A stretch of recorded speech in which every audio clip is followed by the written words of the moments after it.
ਅੱਜ ਦਾ ਜੋ ਆਪਣਾ ਟੌਪਿਕ ਆ ਉਹ ਆ ਹਾਊ ਟੂ ਮੈਨੇਜ ਰਿਲੇਸ਼ਨਸ਼ਿਪਸ ਕਿ ਜੋ ਆਪਣੇ ਰਿਲੇਸ਼ਨਸ ਹੁੰਦੇ ਆ ਇਹਨਾਂ ਨੂੰ ਆਪਾਂ ਕਿੱਦਾਂ ਮੈਨੇਜ ਕਰ ਸਕਦੇ ਹਾਂ। ਮੈਨੇਜ ਕਰਨ ਤੋਂ ਪਹਿਲਾਂ ਸਾਨੂੰ ਇਹ ਪਤਾ ਹੋਣਾ ਚਾਹੀਦਾ ਕਿ ਰਿਲੇਸ਼ਨਸ਼ਿਪਸ ਹੁੰਦੇ ਕੀ ਆ, ਕਿਉਂਕਿ ਜੇ ਆਪਾਂ ਨੂੰ ਪਤਾ ਹੋਊਗਾ ਰਿਲੇਸ਼ਨਸ਼ਿਪ ਕੀ ਹੁੰਦੇ ਆ ਫਿਰ ਹੀ ਅਸੀਂ ਉਹਨੂੰ ਚੰਗੀ ਤਰ੍ਹਾਂ ਮੈਨੇਜ ਕਰ ਸਕਦੇ ਹਾਂ। ਇਸ ਲਈ ਪਹਿਲਾਂ ਡਿਫਾਈਨ ਕਰਦੇ ਰਿਲੇਸ਼ਨਸ਼ਿਪ ਹੁੰਦੇ ਕੀ ਆ। ਰਿਲੇਸ਼ਨਸ਼ਿਪ ਹੁੰਦਾ ਕਿ ਜਦੋਂ ਦੋ ਪਰਸਨੈਲਿਟੀਆਂ, ਦੋ, ਇੱਕ ਮੇਲ ਇੱਕ ਫੀਮੇਲ, ਹੁਣ ਤਾਂ ਮੇਲ ਵੀ ਹੋ ਸਕਦਾ, ਫੀਮੇਲ ਵੀ ਹੋ ਸਕਦੇ ਆ। ਜਦੋਂ ਦੋ ਪਰਸਨੈਲਿਟੀਆਂ ਆਪਸ 'ਚ ਮਿਲਦੀਆਂ, ਉਹ ਮਿਲ ਕੇ ਜਦੋਂ ਕਮਿਟ ਕਰ ਦਿੰਦੀ ਇੱਕ ਦੂਜੇ ਨੂੰ, ਉਹ ਰਿਲੇਸ਼ਨਸ਼ਿਪ ਹੁੰਦਾ। ਅਤੇ ਮੋਸਟਲੀ ਪ੍ਰੋਬਲਮ ਨਾ ਰਿਲੇਸ਼ਨਸ਼ਿਪ ਦੇ ਵਿੱਚ ਹੀ ਸ਼ੁਰੂ ਹੁੰਦੀਆਂ ਕਿ ਜਦੋਂ ਤੱਕ ਆਪਸ 'ਚ ਫਰੈਂਡ ਹੁੰਦੇ ਆ ਉਦੋਂ ਤੱਕ ਕੋਈ ਪ੍ਰੋਬਲਮ ਨਹੀਂ ਹੁੰਦੀਆਂ। ਜਦੋਂ ਹੀ ਕਮਿਟ ਕਰਤਾ ਉਦੋਂ ਪ੍ਰੋਬਲਮ ਸ਼ੁਰੂ ਹੋ ਜਾਂਦੀਆਂ। ਕਿਉਂ ਹੁੰਦੀਆਂ ਵਾ ਪਹਿਲਾਂ ਇਹ ਸਮਝਦੇ ਆਪਾਂ। ਕਿਉਂਕਿ ਜੋ ਦੋ ਪਰਸਨੈਲਿਟੀਆਂ ਹੁੰਦੀਆਂ, ਦੋਨਾਂ ਦੀਆਂ ਆਪਣੀ ਆਪਣੀ ਅਪਬ੍ਰਿੰਗਿੰਗਸ ਹੁੰਦੀਆਂ, ਆਪਣੇ ਆਪਣੇ ਵਿਚਾਰ ਹੁੰਦੇ ਆ, ਆਪਣਾ ਦੁਨੀਆ ਨੂੰ ਦੇਖਣ ਦਾ ਇੱਕ ਨਜ਼ਰੀਆ ਹੁੰਦਾ। ਦੋਨਾਂ ਦੇ ਆਪਣੇ ਆਪਣੇ ਸਹੀ, ਆਪਣੇ ਆਪਣੇ ਗਲਤ ਹੁੰਦੇ ਆ। ਹੁਣ ਜੋ ਇੱਕ ਮੇਲ ਦੇ ਹਿਸਾਬ ਨਾਲ ਸਹੀ ਆ ਉਹ ਫੀਮੇਲ ਦੇ ਹਿਸਾਬ ਨਾਲ ਗਲਤ ਵੀ ਹੋ ਸਕਦਾ, ਜੋ ਇੱਕ ਫੀਮੇਲ ਦੇ ਹਿਸਾਬ ਨਾਲ ਸਹੀ ਆ ਉਹ ਮੇਲ ਦੇ ਹਿਸਾਬ ਨਾਲ ਗਲਤ ਵੀ ਹੋ ਸਕਦਾ ਆ। ਕਿਉਂਕਿ ਜੋ ਸਾਡੀ ਅਪਬ੍ਰਿੰਗਿੰਗ ਹੁੰਦੀ, ਜਿੱਦਾਂ ਅਸੀਂ ਪਲੇ ਹੁੰਦੇ ਆ ਉੱਦਾਂ ਹੀ ਜਿੱਦਾਂ ਦਾ ਸਾਡਾ ਐਨਵਾਇਰਨਮੈਂਟ ਹੁੰਦਾ ਉੱਦਾਂ ਦੀ ਸਾਡੀ ਸੋਚ ਹੋ ਜਾਂਦੀ ਆ। ਹੁਣ ਜਿੱਦਾਂ ਦੀ ਸਾਡੀ ਸੋਚ ਹੁੰਦੀ ਆ ਅਸੀਂ ਉੱਦਾਂ ਹੀ ਐਕਟ ਕਰਦੇ ਹਾਂ। ਹੁਣ ਇਹਦੇ ਨਾਲ ਹੀ ਜਦੋਂ ਆਪਣੇ ਨਾਲ ਦੂਸਰਾ ਬੰਦਾ ਕਮਿਟ ਹੁੰਦਾ ਆ, ਜਦੋਂ ਦੂਸਰਾ ਬੰਦੇ ਨਾਲ ਅਸੀਂ ਰਿਲੇਸ਼ਨਸ਼ਿਪ ਦੇ ਵਿੱਚ ਜਾਂਦੇ ਹਾਂ, ਉੱਦਾਂ ਹੀ ਉਹਦੀ ਜੋ ਥੋਟ ਪ੍ਰੋਸੈਸ ਹੁੰਦਾ, ਉਹਦਾ ਜੋ ਦੁਨੀਆ ਨੂੰ ਦੇਖਣ ਦਾ ਨਜ਼ਰੀਆ ਹੁੰਦਾ ਉਹ ਵੱਖਰਾ ਹੁੰਦਾ ਆ। ਅਲੱਗ-ਅਲੱਗ ਐਂਟੀਟੀਜ਼ ਹੁੰਦੀਆਂ। ਜਦੋਂ ਆਪਾਂ ਇਕੱਠੇ ਰਹਿੰਦੇ ਹਾਂ, ਇਕੱਠੇ ਜ਼ਿਆਦਾ ਟਾਈਮ ਜਦੋਂ ਇਕੱਠੇ ਨਾਲ ਸਪੈਂਡ ਕਰਦੇ ਹਾਂ, ਫਿਰ ਆਪਣੇ ਕਲੈਸ਼ਿਸ ਸ਼ੁਰੂ ਹੁੰਦੇ ਆ ਕਿਉਂਕਿ ਦੋਨਾਂ ਦੇ ਪਲੱਸ ਮਾਈਨਸ ਆਪਸ ਵਿੱਚ ਟੱਕਰਦੇ ਆ। ਕਿਉਂਕਿ ਆਪਾਂ ਨਾ ਜੋ ਆਪਣੇ ਬਲੀਫਸ ਆ ਉਹਨੂੰ ਫੜ ਲੈਂਦੇ ਘੁੱਟ ਕੇ। ਅਸੀਂ ਨਾ ਜੋ ਮੰਨਦੇ ਬਸ ਉਹਨੂੰ ਸੱਚ ਮੰਨ ਲੈਂਦੇ ਆ ਕਿ ਉਹੀ ਸੱਚ ਆ ਜੋ ਮੈਂ ਮੰਨਦਾ, ਜੋ ਤੂੰ ਮੰਨਦਾ ਉਹ ਤੇਰਾ ਸੱਚ ਹੋ ਸਕਦਾ ਪਰ ਉਹ ਮੇਰੇ ਲਈ ਝੂਠ ਆ। ਅਸੀਂ ਇੱਦਾਂ ਸੋਚਦੇ ਹਾਂ। ਅਸੀਂ ਉਸਦੇ ਜੋ ਵੀ ਸਾਡਾ ਸੱਚ ਹੈ, ਜਿਹਨੂੰ ਵੀ ਅਸੀਂ ਮੰਨਦੇ ਹਾਂ ਨਾ, ਉਹ ਬਸ ਇੱਕ ਸਟੈਂਡ ਪੁਆਇੰਟ ਆ, ਉਹ ਸਿਰਫ ਇੱਕ ਦੇਖਣ ਦਾ ਨਜ਼ਰੀਆ ਆ। ਕਿਉਂਕਿ ਜੇ ਉਹ ਸੱਚ ਆ ਫਿਰ ਉਹ ਸਾਰਿਆਂ ਲਈ ਸੱਚ ਆ, ਫਿਰ ਉੱਥੇ ਮੰਨਣ ਦੀ ਲੋੜ ਨਹੀਂ ਹੈਗੀ। ਇਗਜ਼ਾਮਪਲ ਜਿੱਦਾਂ ਅੱਗ ਗਰਮ ਹੁੰਦੀ ਆ ਨਾ, ਉਹ ਸਿਰਫ ਇੱਕ ਬੰਦੇ ਲਈ ਗਰਮ ਨਹੀਂ ਹੈਗੀ, ਉਹ ਸਾਰਿਆਂ ਲਈ ਗਰਮ ਆ, ਇਸ ਲਈ ਉਹ ਸੱਚ ਆ, ਉਹਨੂੰ ਰਿਐਲਿਟੀ ਕਹਿੰਦੇ ਆਪਾਂ। ਅਤੇ ਇੱਦਾਂ ਹੀ ਜਦੋਂ ਦੂਜੀਆਂ ਸਾਡੀਆਂ ਜੋ ਆਈਡੈਂਟੀਟੀਜ਼ ਹੁੰਦੀਆਂ ਸੀ ਔਰ ਸਾਡੇ ਜੋ ਨਜ਼ਰੀਏ ਵੱਖਰੇ ਵੱਖਰੇ ਹੁੰਦੇ ਆ, ਉਹ ਜਦੋਂ ਆਪਸ 'ਚ ਮਿਲਦੇ ਆ ਤਾਂ ਕਲੈਸ਼ ਸ਼ੁਰੂ ਹੋ ਜਾਂਦੇ ਆ। ਹੁਣ ਆਉਂਦਾ ਵਾ ਕਿ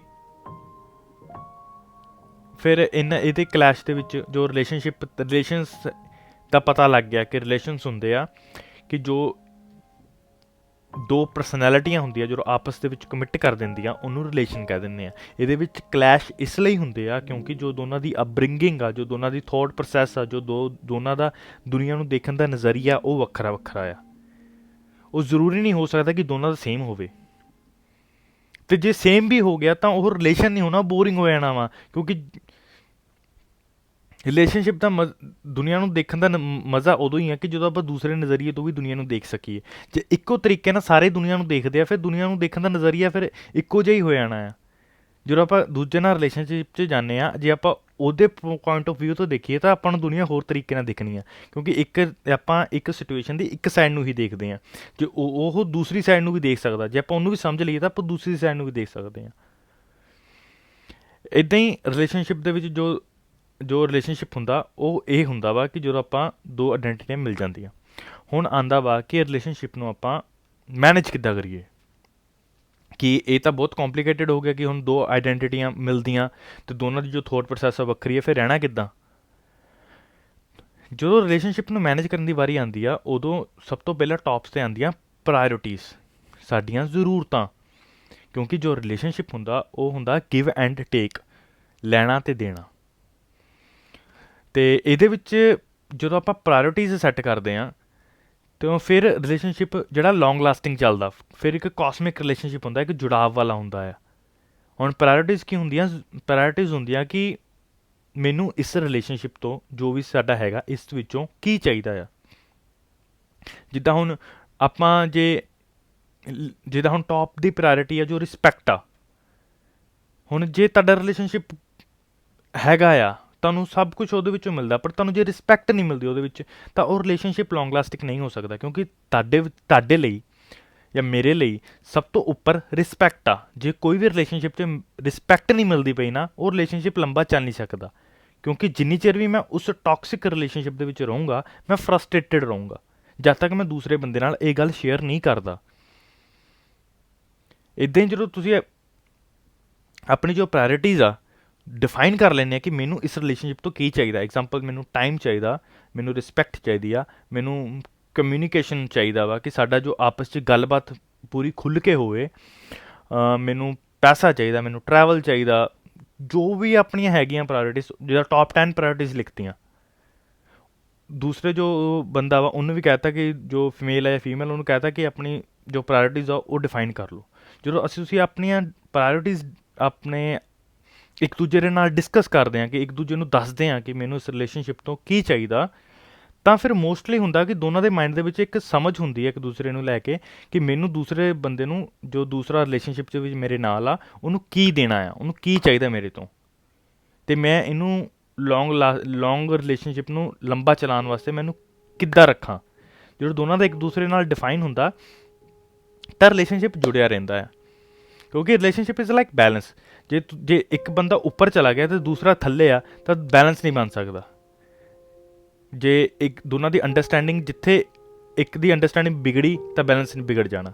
ਜੇ ਦੋਨਾਂ ਦੀ ਅੰਡਰਸਟੈਂਡਿੰਗ ਜੁੜੀ ਰਹਿੰਦੀ, ਦੋਨਾਂ ਨੂੰ ਇੱਕ ਦੂਜੇ ਬਾਰੇ ਪਤਾ ਕਿ ਦੋਨਾਂ ਨੂੰ ਇੱਕ ਦੂਜੇ ਤੋਂ ਕੀ ਚਾਹੀਦਾ ਅਤੇ ਕੀ ਦੇਣਾ, ਤਾਂ ਫਿਰ ਉਹ ਰਿਲੇਸ਼ਨਸ਼ਿਪ ਵਧੀਆ ਚੱਲਦਾ ਆ। ਫਿਰ ਕੀ ਹੁੰਦਾ ਵਾ ਕਿ ਜੋ ਤੁਹਾਡੀਆਂ ਪ੍ਰਾਇਰਟੀਜ਼ ਆ, ਹੁਣ ਕੋਈ ਵੀ ਕਲੈਸ਼ ਆਉਂਦਾ ਰਿਲੇਸ਼ਨਸ਼ਿਪ ਦੇ ਵਿੱਚ, ਪਹਿਲਾਂ ਤੁਸੀਂ ਪ੍ਰਾਇਰਟੀਜ਼ ਚੈੱਕ ਕਰਦੇ ਆ ਕਿ ਮੈਨੂੰ ਰਿਸਪੈਕਟ ਦੇ ਵਿੱਚ ਮੈਂ ਕੰਪਰੋਮਾਈਜ਼ ਨਹੀਂ ਕਰ ਰਿਹਾ, ਮੈਂ ਟਾਈਮ ਦੇ ਵਿੱਚ ਕੰਪਰੋਮਾਈਜ਼ ਨਹੀਂ ਕਰ ਰਿਹਾ, ਮੈਂ ਕਮਿਊਨੀਕੇਸ਼ਨ ਦੇ ਵਿੱਚ ਕੰਪਰੋਮਾਈਜ਼ ਨਹੀਂ ਕਰ ਰਿਹਾ। ਇਸ ਤੋਂ ਥੱਲੇ ਜੋ ਵੀ ਹੁੰਦੀਆਂ ਕਲੈਸ਼ਿਸ਼, ਉਹ ਸਭ ਛੋਟੀਆਂ ਮੋਟੀਆਂ ਹੁੰਦੀਆਂ ਅਤੇ ਹੁੰਦੀਆਂ ਰਹਿੰਦੀਆਂ ਅਤੇ ਹੋਣੀਆਂ ਚਾਹੀਦੀਆਂ, ਅਤੇ ਚੱਲਦਾ ਰਹਿੰਦਾ। ਇਹ ਸਭ ਸੌਰਟ ਆਊਟ ਹੋ ਜਾਂਦੀਆਂ ਵਾ। ਜੇ ਤੁਹਾਡੀ ਲਾਈਫ, ਜੋ ਤੁਹਾਡੇ ਦੋਨਾਂ ਦੀਆਂ ਜੋ ਟੌਪ ਦੀਆਂ ਪ੍ਰਾਇਰਟੀਜ਼ ਆ, ਜੇ ਉਹ ਹਿੱਟ ਹੁੰਦੀਆਂ ਵਾ, ਕਿ ਐਗਜ਼ਾਮਪਲ ਰਿਲੇਸ਼ਨਸ਼ਿਪ ਤੋਂ ਬਾਅਦ ਇਹ ਕਲੀਅਰ ਆ ਕਿ ਹੁਣ ਆਪਾਂ ਕਮਿਟ ਹੋ ਚੁੱਕੇ ਹਾਂ, ਹੁਣ ਕੋਈ ਐਕਸਟਰਾ ਅਫੇਅਰ ਨਹੀਂ ਅਲਾਊਡ ਹੈਗਾ, ਦੋਨਾਂ ਨੂੰ ਇੱਕ ਚੀਜ਼ ਦਾ ਪਤਾ। ਪਰ ਜੇ ਹੁਣ ਉਸ 'ਤੇ ਉਹ ਕੋਈ ਆਂਚ ਆਉਂਦੀ ਆ, ਜੇ ਤੁਹਾਨੂੰ ਪਤਾ ਕਿ ਉਹ ਪ੍ਰੋਟੋਕੋਲ ਟੁੱਟਿਆ, ਉਹ ਪ੍ਰਾਇਰਟੀਜ਼ ਟੁੱਟੀ ਆ, ਫਿਰ ਉੱਥੇ ਸ਼ਾਂਤ ਨਹੀਂ ਬਹਿਣਾ ਹੁੰਦਾ, ਉੱਥੇ ਫਿਰ ਸਟੈਂਡ ਲੈਣਾ ਹੀ ਪੈਂਦਾ ਆ। ਕਿਉਂਕਿ ਤੁਹਾਨੂੰ ਪਤਾ ਵਾ ਕਿ ਉਹ ਮੀਨਸ ਉੱਥੇ ਕੰਪਰੋਮਾਈਜ਼ ਹੋ ਹੀ ਨਹੀਂ ਸਕਦਾ। ਜਿਹੜੀਆਂ ਟੌਪ ਦੀ ਪ੍ਰਾਇਰਟੀਜ਼ ਆ, ਉੱਥੇ ਕੰਪਰੋਮਾਈਜ਼ ਹੋ ਨਹੀਂ ਸਕਦਾ, ਉੱਥੇ ਸਟੈਂਡ ਲੈਣਾ ਹੀ ਪੈਣਾ। ਉੱਥੇ ਜਾਂ ਤਾਂ ਅਗਲੇ ਨੂੰ ਰੀਅਲਾਈਜ਼ ਕਰਾਉਣਾ ਪੈਣਾ, ਜਾਂ ਸਜ਼ਾ ਦੇਣੀ ਪੈਣੀ ਹੈ, ਜਾਂ ਕਈ ਵਾਰ ਰਿਲੇਸ਼ਨ ਵੀ ਤੋੜਨਾ ਹੁੰਦਾ, ਪਰ ਕੰਪਰੋਮਾਈਜ਼ ਨਹੀਂ ਕਰਨਾ ਹੁੰਦਾ। ਕਿਉਂਕਿ ਜੇ ਕੰਪਰੋਮਾਈਜ਼ ਕਰ ਲਿਆ ਤਾਂ ਪਹਿਲਾਂ ਤਾਂ ਤੁਸੀਂ ਖੁਦ ਨੂੰ ਸਜ਼ਾ ਦੇ ਰਹੇ ਆ, ਆਪਣੇ ਆਪ ਨੂੰ ਸਜ਼ਾ ਦੇ ਰਹੇ ਆ। ਦੂਜਾ, ਫਿਰ ਤੁਹਾਡੇ ਨਾਲ ਜੋ ਵੀ ਕੋਈ ਮਿਲੂਗਾ, ਫਿਰ ਉਹਨੂੰ ਵੀ ਸਜ਼ਾ ਦੇ ਰਹੇ ਆ। ਕਿਉਂਕਿ ਤੁਸੀਂ ਜਿਸ ਤਰ੍ਹਾਂ ਆਪਣੇ ਨਾਲ ਬਿਹੇਵ ਕਰਦੇ, ਤੁਸੀਂ ਦੂਸਰੇ ਨਾਲ ਵੀ ਉੱਦਾਂ ਦੇ ਬਿਹੇਵ ਕਰੋਗੇ। ਰਿਲੇਸ਼ਨਸ਼ਿਪ ਦੇ ਵਿੱਚ ਐਕਸਪੈਕਟੇਸ਼ਨਸ ਵੀ ਜ਼ਰੂਰੀ ਆ। ਬਹੁਤ ਲੋਕਾਂ ਨੂੰ ਲੱਗਦਾ expectations always hurt, so you don't have to expect anything from anyone. It's not like that. Relationship ਦੇ ਵਿੱਚ ਐਕਸਪੈਕਟੇਸ਼ਨ ਜ਼ਰੂਰੀ ਹੁੰਦੀਆਂ ਵਾ। ਹੁਣ ਜਿੱਦਾਂ ਸਮਝ ਲਓ, ਮੈਂ ਕਿਸੇ ਨੂੰ ਪਿਆਰ ਕਰਦਾ, ਮੈਂ ਐਕਸਪੈਕਟ ਕਰਦਾ ਕਿ ਉਹ ਵੀ ਮੇਰੇ ਨਾਲ ਬਿਹੇਵ ਵਧੀਆ ਕਰੇ, ਮੈਨੂੰ ਰਿਸਪੈਕਟ ਦੇਵੇ, ਕਿ ਮੈਨੂੰ ਟਾਈਮ ਦੇਵੇ, ਮੇਰੇ ਨਾਲ ਕਮਿਊਨੀਕੇਸ਼ਨ ਵਧੀਆ ਕਰੇ, ਮੇਰੇ ਨਾਲ ਦਿਲ ਖੋਲ੍ਹ ਕੇ ਗੱਲ ਕਰੇ। ਇਹ ਹੁਣ ਐਕਸਪੈਕਟੇਸ਼ਨ ਆ। ਮੈਂ ਜੇ ਕਹਾਂ ਕਿ ਮੈਂ ਬਸ ਪਿਆਰ ਕਰਦਾ, ਮੈਨੂੰ ਕੋਈ ਐਕਸਪੈਕਟੇਸ਼ਨ ਨਹੀਂ ਹੈਗੀ ਇਸ ਰਿਲੇਸ਼ਨਸ਼ਿਪ ਤੋਂ, ਫਿਰ ਉਹ ਦੂਸਰੇ ਬੰਦੇ ਨੂੰ ਤਾਂ ਤੁਸੀਂ ਪੂਰੀ ਫਰੀਡਮ ਦੇ ਦਿੱਤੀ, ਤੁਸੀਂ ਤਾਂ ਬੇਵਕੂਫ ਬਣ ਗਏ। ਹੁਣ ਜਿਹਦੇ ਹੱਥ ਫਰੀਡਮ ਹੋ ਤਾਂ ਜੋ ਮਰਜ਼ੀ ਕਰੇ, ਉਹ ਚਾਹੇ ਅਫੇਅਰ ਕਰੇ, ਚਾਹੇ ਘਰੇ ਪ੍ਰੋਸਟੀਟਿਊਟ ਲੈ ਕੇ ਆਵੇ, ਚਾਹੇ ਘਰੇ ਸਮੋਕ ਕਰੇ, ਤੁਹਾਡੇ ਮੂੰਹ 'ਤੇ ਧੂੰਆਂ ਮਾਰੇ। You have to have some expectations, ਕਿ ਤੁਹਾਨੂੰ ਵੀ ਪਤਾ ਹੋਣਾ ਚਾਹੀਦਾ ਕਿ ਦੂਸਰੇ ਬੰਦੇ ਤੋਂ ਕੀ ਜ਼ਰੂਰਤ ਆ, ਦੂਸਰੇ ਬੰਦੇ ਨੂੰ ਵੀ ਪਤਾ ਹੋਣਾ ਚਾਹੀਦਾ ਕਿ ਮੈਨੂੰ ਇਸ ਨੂੰ ਕਿੱਦਾਂ, ਇਹਨੂੰ ਕੀ ਚਾਹੀਦਾ, ਉਹਨੂੰ ਪਤਾ ਹੋਣਾ ਚਾਹੀਦਾ ਤੁਹਾਨੂੰ ਕੀ ਚਾਹੀਦਾ। ਫਿਰ ਉਹ ਵੀ ਇਸ ਕੰਮ ਕਰਨ ਤੋਂ ਪਹਿਲਾਂ ਸੋਚੂਗਾ। ਕਈ ਵਾਰ ਸਟੈਂਡ ਲੈਣਾ ਜ਼ਰੂਰੀ ਹੁੰਦਾ, ਕਈ ਵਾਰ ਸਜ਼ਾ ਦੇਣੀ ਜ਼ਰੂਰੀ ਹੁੰਦੀ ਆ, 2 ਦਿਨ ਗੱਲ ਨਹੀਂ ਕਰਨੀ ਵੀ ਜ਼ਰੂਰੀ ਹੁੰਦੀ ਆ, ਸਪੇਸ ਦੇਣਾ ਵੀ ਰਿਲੇਸ਼ਨਸ਼ਿਪ ਦੇ ਵਿੱਚ ਜ਼ਰੂਰੀ ਹੁੰਦਾ ਆ। ਇਹ ਨਹੀਂ ਹੁੰਦਾ ਕਿ ਜੇ ਰਿਲੇਸ਼ਨ ਆ ਤਾਂ ਬਸ ਚਿਪਕੇ ਰਹੋ। ਕਈ ਵਾਰ ਸਪੇਸ ਦੇਣਾ ਹੁੰਦਾ, ਇੱਕ ਦੂਜੇ ਨੂੰ ਸਮਝਣ ਦਾ ਟਾਈਮ ਵੀ ਦੇਣਾ ਹੁੰਦਾ ਆ। ਕਈ ਵਾਰ ਮਾਈਂਡ ਇੱਕ ਸਟੇਟ ਦੇ ਵਿੱਚ ਨਹੀਂ ਰਹਿੰਦਾ, ਉਹਨੂੰ ਸਮਝਣ ਨੂੰ ਟਾਈਮ ਦੇਣਾ ਹੁੰਦਾ। ਜਦੋਂ ਆਪਾਂ ਇੱਦਾਂ ਰਿਲੇਸ਼ਨਸ਼ਿਪ ਨੂੰ ਮੈਨੇਜ ਕਰਦੇ ਆ ਨਾ, ਫਿਰ ਉਹ ਰਿਲੇਸ਼ਨਸ਼ਿਪ ਲੌਂਗ ਲਾਸਟਿੰਗ ਚੱਲਦਾ ਆ। ਫਿਰ ਉਹਦੇ ਵਿੱਚ ਕਲੈਸ਼ ਹੋਣ ਦੇ ਚਾਂਸਿਸ ਮੇਜਰ ਕਲੈਸ਼ ਹੋਣ ਦੇ ਚਾਂਸਿਸ ਬਹੁਤ ਜ਼ਿਆਦਾ ਘੱਟ ਹੁੰਦੇ ਆ। ਛੋਟੇ ਮੋਟੇ ਤਾਂ ਹੁੰਦੇ ਰਹਿੰਦੇ ਆ, ਫਿਰ ਤੁਹਾਨੂੰ ਵੀ ਪਤਾ ਹੁੰਦਾ ਵਾ ਕਿ ਇਹ ਛੋਟਾ ਮੋਟਾ ਚੱਲਦਾ ਰਹਿੰਦਾ ਆ। ਫਿਰ ਤੁਸੀਂ ਅੰਦਰੋਂ ਹੱਸਦੇ ਹੁੰਦੇ ਆ ਜਦੋਂ ਕੋਈ ਛੋਟਾ ਜਿਹਾ ਕਲੈਸ਼ ਹੁੰਦਾ ਨਾ, ਫਿਰ ਅੰਦਰੋਂ ਬੰਦਾ ਖੁਦ ਹੱਸਦਾ ਹੁੰਦਾ, ਹਾਂ ਠੀਕ ਆ, ਮਤਲਬ ਦਿਖਾਣਾ ਨਹੀਂ ਹੁੰਦਾ, ਹਾਂ ਠੀਕ ਆ। ਹੁਣ ਇਸ ਤੋਂ ਇੱਕ ਲੈਵਲ ਹੋਰ ਉੱਪਰ ਆਉਂਦਾ ਵਾ ਕਿ ਜਿਹਦੇ ਵਿੱਚ ਕਲੈਸ਼ ਨਾ ਮਾਤਰ ਹੁੰਦੇ ਆ। ਉਹ ਉਦੋਂ ਹੁੰਦਾ ਕਿ ਜਦੋਂ ਵੀ ਸਾਡਾ ਕੋਈ ਪਾਰਟਨਰ ਆ, ਉਹਨੂੰ ਅਸੀਂ ਆਪਣੇ ਤੋਂ ਅਲੱਗ ਬਿਹੇਵ ਨਹੀਂ ਕਰਦੇ ਉਹਦੇ ਨਾਲ, ਕਿ ਜਿੱਦਾਂ ਇੱਕ ਤੂੰ ਆ ਅਤੇ ਇੱਕ ਮੈਂ ਆ। ਜਿੱਥੇ ਤੂੰ ਅਤੇ ਮੈਂ ਤਾਂ ਰਿਲੇਸ਼ਨਸ਼ਿਪ ਹੋਊਗਾ, ਉੱਥੇ ਤੂੰ ਮੈਂ ਹੋਣੀ ਹੀ ਹੋਣੀ ਆ। ਜਿੱਥੇ ਮੈਂ ਅਤੇ ਮੈਂ ਦਾ ਰਿਲੇਸ਼ਨਸ਼ਿਪ ਹੋ ਗਿਆ, ਉੱਥੇ ਤੂੰ ਮੈਂ ਨਹੀਂ ਹੁੰਦੀ, ਉੱਥੇ ਸਿਰਫ ਮੈਂ ਹੀ ਮੈਂ ਹੁੰਦਾ, ਉੱਥੇ ਸਿਰਫ ਪਿਆਰ ਹੁੰਦਾ। ਇਗਜ਼ਾਮਪਲ, ਜਦੋਂ ਆਪਾਂ ਕੁਛ ਖਾਂਦੇ ਹਾਂ, ਸਾਡੀ ਜੀਭ ਸਾਡੇ ਦੰਦਾਂ ਦੇ ਵਿੱਚ ਆ ਜਾਂਦੀ ਆ, ਅਸੀਂ ਕਦੇ ਵੀ ਆਪਣੇ ਜੀਭ ਨੂੰ ਰੀਅਲਾਈਜ਼ ਨਹੀਂ ਕਰਾਉਂਦੇ ਕਿ ਤੂੰ ਮੇਰੇ ਦੰਦਾਂ, ਲਾਈਕ ਆਪਣੇ ਦੰਦਾਂ ਨੂੰ ਜਾਂ ਆਪਣੀ ਜੀਭ ਨੂੰ ਕਦੇ ਵੀ ਰੀਅਲਾਈਜ਼ ਨਹੀਂ ਕਰਾਉਂਦੇ, ਕਦੇ ਵੀ ਦੋਨਾਂ ਦੇ ਆਪਸ 'ਚ ਲੜਾਈ ਨਹੀਂ ਕਰਵਾਉਂਦੇ। ਕਦੀ ਆਪਣੇ ਦੰਦਾਂ ਨੂੰ ਮਾਰਦੇ ਨਹੀਂ ਗਏ ਕਿ ਤੂੰ ਮੇਰੀ ਜੀਭ ਨਾਲ ਕੀ ਕੀਤਾ, ਕਿ ਜਿੰਨਾ ਮੈਂ ਇੰਨਾ ਸਵਾਦ ਲੈਂਦੀ, ਤੂੰ ਇਹਦੇ ਨਾਲ ਕਿਉਂ ਇੰਨਾ ਬੁਰਾ ਕੀਤਾ, ਕਿਉਂ ਉਹਨੂੰ ਮਾਰਿਆ, ਕਿਉਂ? ਕਿਉਂਕਿ ਜੀਭ ਵੀ ਮੈਂ ਆ, ਦੰਦ ਵੀ ਮੈਂ ਆ। ਇੱਦਾਂ ਜਦੋਂ ਸਾਡਾ ਰਿਲੇਸ਼ਨ ਦੂਸਰੇ ਬੰਦੇ ਨਾਲ ਹੁੰਦਾ, ਕਿ ਜਦੋਂ ਅਸੀਂ ਦੇਖ ਲੈਂਦੇ ਕਿ ਜਿਹੜਾ ਦੂਸਰਾ ਬੰਦਾ, ਉਹ ਦੂਸਰਾ ਨਹੀਂ ਹੈਗਾ, ਉਹ ਮੇਰੀ ਹੀ ਪਰਛਾਈ ਆ, ਉਹ ਮੇਰੀ ਹੀ ਇੱਕ ਕਾਰਬਨ ਕਾਪੀ ਆ, ਮੇਰੇ ਤੋਂ ਅਲੱਗ ਨਹੀਂ ਹੈਗਾ। ਜੋ ਉਹਦਾ ਮਟੀਰੀਅਲ ਕੋਜ਼ ਆ, ਜੋ ਮੇਰਾ ਮਟੀਰੀਅਲ ਕੋਜ਼ ਆ, ਦੋਨਾਂ ਦਾ ਸੇਮ ਹੀ ਆ, ਅਲੱਗ ਨਹੀਂ ਹੈਗਾ। ਜਦੋਂ ਅਸੀਂ ਉਹਨੂੰ ਇੱਦਾਂ ਰੱਖਦੇ ਹਾਂ ਆਪਣੇ ਰਿਲੇਸ਼ਨ ਨਾਲ, ਇੱਦਾਂ ਜੁੜਦੇ ਉਹਦੇ ਨਾਲ, ਫਿਰ ਅਲੱਗ ਹੋਣ ਦਾ ਚਾਂਸ ਹੀ ਨਹੀਂ ਹੁੰਦਾ। ਜਿੱਥੇ ਉਹ ਰਵੇ ਜਾਂ ਨਾ ਰਵੇ ਤਾਂ ਵੀ ਕੋਈ ਫਰਕ ਨਹੀਂ ਪੈਂਦਾ, ਕਿਉਂਕਿ ਤੁਸੀਂ ਜੋ ਜੁੜੇ ਆ, ਤੁਸੀਂ ਉਹਦੇ ਨਾਲ ਨਹੀਂ ਜੁੜੇ, ਤੁਸੀਂ ਖੁਦ ਨਾਲ ਜੁੜੇ ਆ। ਜਦੋਂ ਖੁਦ ਨਾਲ ਜੁੜ ਜਾਂਦਾ, ਫਿਰ ਅਲੱਗ ਹੋ ਹੀ ਨਹੀਂ ਸਕਦੇ, ਕਿਉਂਕਿ ਤੁਸੀਂ ਉਹਦੇ ਵਿੱਚ ਵੀ ਖੁਦ ਨੂੰ ਹੀ ਦੇਖਦੇ ਪਏ ਆ। ਇਹ ਹੁੰਦਾ ਇੱਕ ਜੋ ਰਿਲੇਸ਼ਨਸ਼ਿਪ ਦੇ ਵਿੱਚ ਜਿਹੜੇ ਕਲੈਸ਼ ਨਹੀਂ ਹੁੰਦੇ, ਕਿ ਜਦੋਂ ਇਹ ਸੱਚ ਨੂੰ ਦੇਖ ਲੈਣਾ ਕਿ ਜੋ ਵੀ ਮੇਰੇ ਨਾਲ ਆ, ਉਹ ਮੇਰੇ ਤੋਂ ਅਲੱਗ ਨਹੀਂ ਆ, ਉਹ ਮੈਂ ਹੀ ਆ, ਮੇਰਾ ਰੂਪ ਹੀ ਆ। ਬਹੁਤ ਘੱਟ ਲੋਕਾਂ ਨੂੰ ਸਮਝ ਆਉਣਾ, ਪਰ ਜੋ ਇੱਕ ਹੈਗਾ ਸੱਚ। ਹੁਣ ਇਸ ਤੋਂ ਉੱਪਰ ਵਾਲਾ ਇੱਕ ਲੈਵਲ ਹੋਰ ਉੱਪਰ ਆ, ਕਿ ਜਦੋਂ ਅਸੀਂ ਇਸ ਸੱਚ ਨੂੰ ਦੇਖ ਲੈਂਦੇ ਹਾਂ ਕਿ ਜੋ ਮੈਂ ਆ, ਅਤੇ ਜੋ ਇਹ ਪੂਰੇ ਦਾ ਪੂਰਾ ਬ੍ਰਹਮੰਡ ਆ, ਪੂਰੇ ਦਾ ਪੂਰਾ ਯੂਨੀਵਰਸ ਆ, ਇਹ ਉਹ ਅਲੱਗ ਨਹੀਂ ਹੈਗਾ, ਉਹ ਮੇਰਾ ਹੀ ਰੂਪ ਆ, ਉਹ ਮੈਂ ਹੀ ਆ। ਇਗਜ਼ਾਮਪਲ, ਜੇ ਇਹ ਧਰਤੀ ਨਾ ਹੁੰਦੀ ਤਾਂ ਇਨਸਾਨ ਵੀ ਨਹੀਂ ਹੋਣਾ ਸੀਗਾ। ਜੇ ਇਨਸਾਨ ਹੈਗਾ ਤਾਂ ਧਰਤੀ ਹੈਗੀ, ਜੇ ਧਰਤੀ ਹੈਗਾ ਤਾਂ ਇਨਸਾਨ ਹੈਗਾ। ਪੂਰੇ ਦਾ ਪੂਰਾ ਬ੍ਰਹਮੰਡ ਹੈਗਾ ਤਾਂ ਇਨਸਾਨ ਹੈਗਾ, ਜੇ ਇਨਸਾਨ ਹੈਗਾ ਤਾਂ ਪੂਰੇ ਦਾ ਪੂਰਾ ਬ੍ਰਹਮੰਡ ਹੈਗਾ। ਸੋਚੋ, ਜੇ ਪੂਰੇ ਤੋਂ ਪੂਰੀ ਦੁਨੀਆ ਹੋਵੇ ਪਰ ਦੇਖਣ ਵਾਲਾ ਕੋਈ ਨਾ ਹੋਵੇ, ਫਿਰ ਦੁਨੀਆ ਹੋਈ ਨਾ ਹੋਈ ਇੱਕ ਬਰਾਬਰ ਹੋਊਗੀ।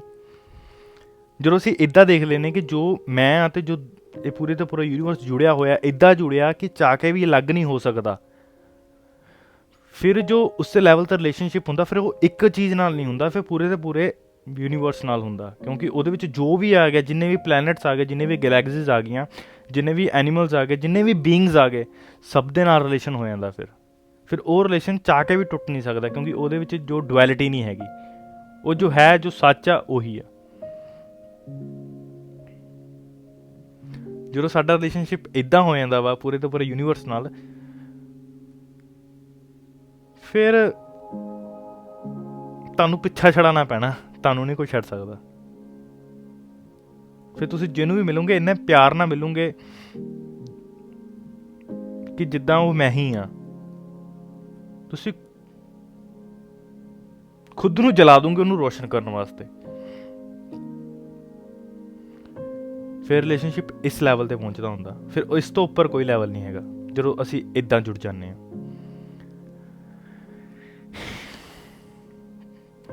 ਬਾਕੀ ਇਹੀ ਸੀ ਛੋਟੀਆਂ ਮੋਟੀਆਂ ਗੱਲਾਂ। Thank you so much for listening. ਮਿਲਦੇ ਅਗਲੀ ਵੀਡੀਓ 'ਚ।